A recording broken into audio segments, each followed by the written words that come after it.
Hello everybody and welcome back to another Theorycraft video. Today we're going to be taking a look at Warrior and what it may have to offer in the new expansion. So close until the release of Scholomance Academy. I'm very excited and I hope you're excited as well. So let's jump into the decks today and see what we have.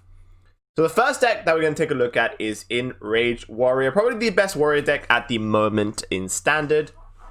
This is arguably a tier 1 deck. It's a very difficult deck to play, that's for sure, but, you know, in the hands of a really good player, this can be very, very strong. And make use of the, nice parrot package of Risky Skipper and Sky Raider to basically allow you to clear the board, gain a lot of armor with Armor Smith, and then draw a bunch of cards with Battle Rage to get through your deck. This deck has a lot of combo opportunity as well, and even more combo opportunity as well with the new card Shield of Honor.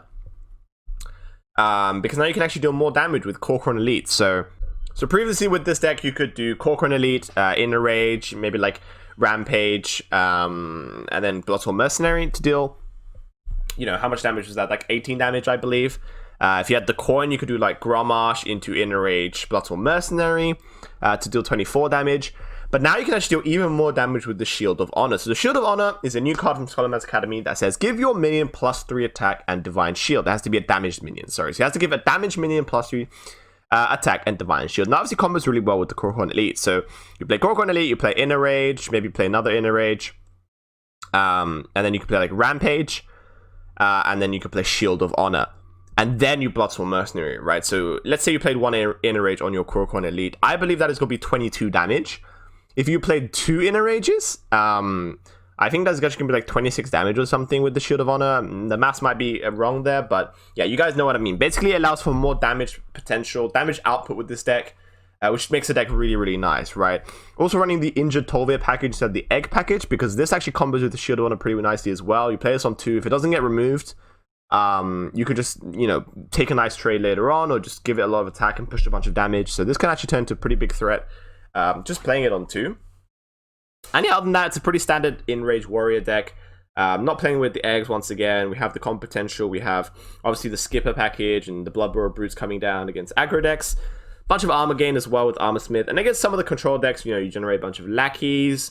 You draw through your deck as quick as possible, basically. And then you can combo them out in the end with Corcoran Elites. Maybe you want to run 2 copies. I'm not sure what you would cut, but maybe actually running 2 copies is correct just because we have double Shield of Honor in the deck.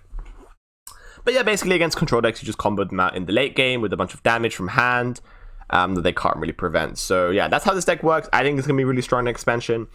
Probably going to remain at tier 1, if not definitely high tier 2. So yeah, definitely a deck to look out for. Shield of Honor 100% makes this deck a lot better. Another deck that is pretty good right now is a Control Warrior. It's a similar kind of style to the Enrage Warrior we saw previously, still using the Pirate package of Risky Skipper, and Armor Smith, for example, to draw a bunch of cards with Battle Rage and gain a bunch of armor. But instead of, with the combo finish, this is more of a control-y package making use of bombs. So we're using double Wrench Caliber in this deck. We have ways to buff it, such as the new card Dr. Krastenov, which I think is a fantastic card for Warrior. We're using Greenskin as well, so there's a lot of ways to buff weapons in this deck. Obviously, Corsair Cash. So we want to get the Wrench Caliber out. Really good against high decks, obviously, shuffling bombs. Really good against something like Pure Paladin, for example, as well, potentially. So yeah, you just get a bunch of bombs into the deck and, eventually just take care of all their threats and let the bombs do the rest of the work. Obviously, running Control Package, running Blade Storm, running Brawls. We're not running, like, the combo finishes of Corcoran Elite or Grom. We're not running Warmore Challenger either. Much more of a control-y deck. If this is more of your playstyle, then 100% this is a deck for you. I think this deck has also gotten really strong as well. We're also running Lord Barov, which is a new dual-class warrior, paladin legendary, that sets all minions to 1 health. Death Ray will deal 1 damage to all minions. So this is going to be a really good removal tool for warrior. You can combo this with stuff like Blade Storm. You can combo this with potentially stuff like Risky Skipper as well for a 4 mana board clear, basically. And yeah, really, really strong combo. Really good in this deck, obviously. To be able to clear the board and to be able to clear big minions and potentially allow your Wrench Caliber to go face and stuff like that. We have the Blastmaster Boom combo in this deck. You can play that on its own on turn 7 to get a bunch of boom bots, or you can combo it with the Risky Skipper for a bit of like a burst damage finish in this deck. So that's a couple of the cool things you could do with this deck. This deck is already pretty strong right now in Standard. I think it once again does get a lot better with the new expansion. As I said, Dr. Krastenov, fantastic card. Lord Barov, really good tool for this deck. So yeah, it's just a really, really solid control deck. Really, really good against aggro decks, this deck. Might struggle a little bit against like the really heavy value decks, but we do have bombs, which can kind of just finish the game a lot of times, surprisingly. We can push a lot of damage as well if some of our minions stick, and we have ways to buff this up, so we actually push a lot of damage just with the weapon itself. So bombs can kind of get there against the controlling matchups, against the value matchups, but this deck is definitely more tailored against the aggro matchups, and it can really good against most of the aggro decks. So yeah, really strong deck, and one that once again got better with the expansion. So with the 2 decks that we saw previously, all of them, really paying off from these cards from Scholomance Academy, getting a lot better with these new cards, and also with this 3rd archetype as well. I feel like this has gotten a lot better with Scholomance also, just because of the card Commencement. This is a big warrior deck. Obviously, we're playing a lot of big minions. We're trying to get them out, cheat them out of our deck. Cheat multiple copies out of our deck, and just use those big minions to swing the board, swing the game in our favor, and eventually kill the opponent.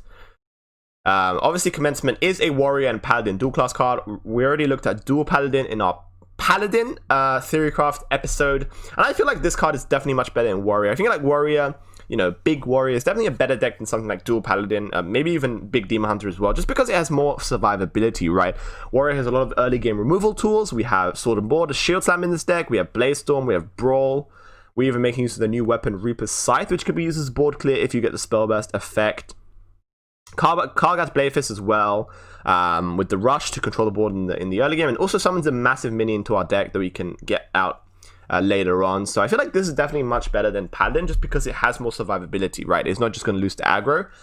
And also has more threats as well. We have Dimension Ripper in this deck and Boom Reaver, which both summon copies of minions from our deck. So when we play these cards, we're just going to get copies. We're not actually going to get the minions. We can also play the minions later on, right? So we actually have more threats, basically more layers of threats in this deck compared to the Paladin one.